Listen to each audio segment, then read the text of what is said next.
Let me read to you a passage from the 14th chapter of St. Luke's Gospel, verses 1 and then 7 to 11.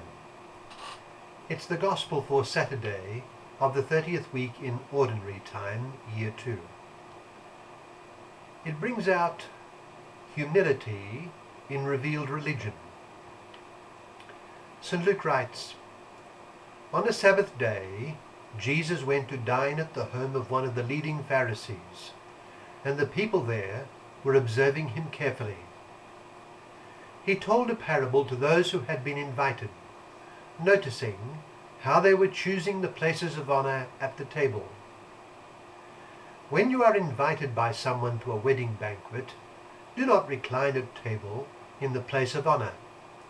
A more distinguished guest than you may have been invited by him, and the host who invited you both may approach you and say, 'Give your place to this man,' and then you would proceed with embarrassment to take the lowest place.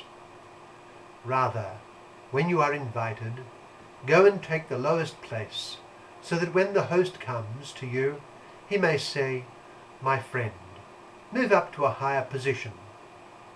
Then you will enjoy the esteem of your companions at the table. For everyone who exalts himself will be humbled, but the one who humbles himself will be exalted." That's from Luke chapter 14, verses 1 and then 7 to 11. And what does it suggest to us? Well, there have been numerous people who have been very opposed to what they call priestcraft. That is to say, they are against any religion that brings into prominence what they would call a caste of priests or religious leaders who are endowed with authority over others in the religion. They maintain that as professionals of the religion, such people are in it largely for the power that it offers over others. Now, there is no doubt that this is indeed a problem. The reading that I have done of indigenous religions suggests to me that much of the sorcery, the magic, the prohibitions and the secrecy characteristic of many tribal religious institutions is fueled, at least to a degree, by the desire of certain individuals or groups to control others and to be regarded as of a higher status. Reading between the lines of the Gospels, one gets the impression that the scribes and the Pharisees who were most opposed to our Lord felt threatened by his spiritual ascendancy. By implication, as they felt it, their position of honor was being undermined. It was their own honor that, without perhaps fully realizing it, they were seeking, and many of the institutions of religion which they insisted on supported their religious status. Well, today's Gospel reminds us of this. In the remarks our Lord made to one of the leading Pharisees, to whose home he had been invited, he showed not the slightest fear of the loss of the regard of leading people as he delivered his gentle rebukes. We read that on a Sabbath Jesus went to dine at the home of one of the leading Pharisees, and the people there were observing him carefully. He told a parable to those who had been invited, noticing how they were choosing the places of honor at the table. When you are invited by someone to a wedding banquet, do not recline at table in the place of honor, he said. They were proud and sought status, and it led to their profound hostility towards our Lord himself. This lack of humility in much of religion and its practitioners ought to remind us of Christ's insistence on humility as the true hallmark of revealed religion. God favors the humble and singles them out for special favors and missions.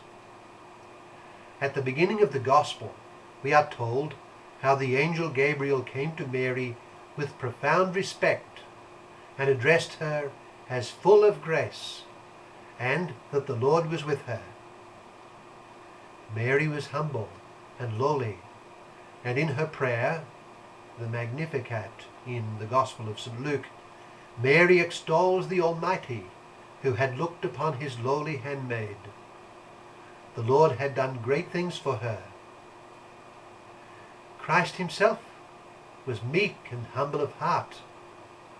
And St. Paul writes that though he was in the form of God, he did not cling to this exalted status, but emptied himself and became as men are, and lowlier still, even to death on a cross.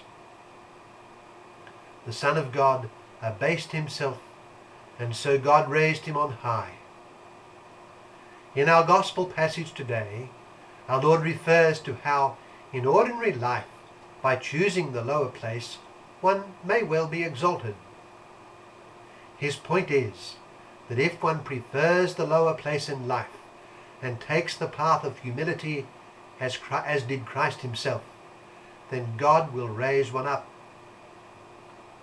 Our Lord stressed with the 12 that the Son of Man did not come to be served, but to serve, and to give his very life as a ransom for the many. So too must they serve.